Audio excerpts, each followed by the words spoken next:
populist parties have been picking up votes for a while now. Now, you can't call the Republicans a populist party, but you can call Trump a populist politician. He switched from Democrat to Republican and sort of just picked the party that he could espouse his own views. And actually, ironically, given the Republicans the type of landslide victory that they only dreamed of.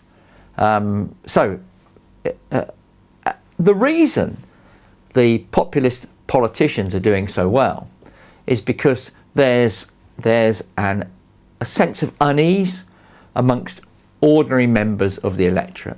And the thing they are most hacked off about is immigration. The Americans are fearful of immigration because it costs jobs and they're worried about terrorism. The French are worried about immigration for the same reasons. The Germans are worried about immigration. The Brits are worried about immigration. The Danes are worried about immigration.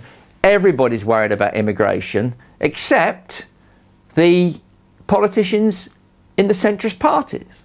And they've been given a bloody nose by the electorate.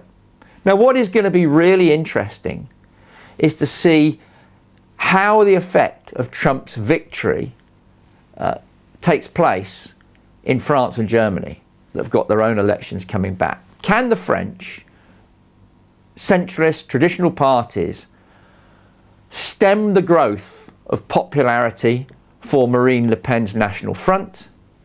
Can the AfD, Alternative for Deutschland or Alternative for Germany, which is against virtually every policy of Angela Merkel, be stopped by the Christian Democrats? And that's the fighting ground for the next 6 months. But what the politicians can't do is ignore the voice of the people. Now, immigration has been nowhere near as much of a disaster for any countries as some people think.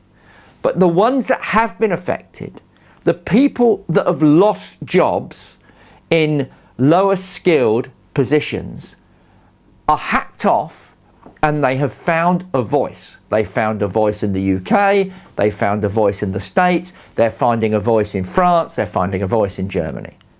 And the question is, what is going to happen next? Now, one thing, ironically, that could be very beneficial is it makes the British negotiation on Brexit a little easier.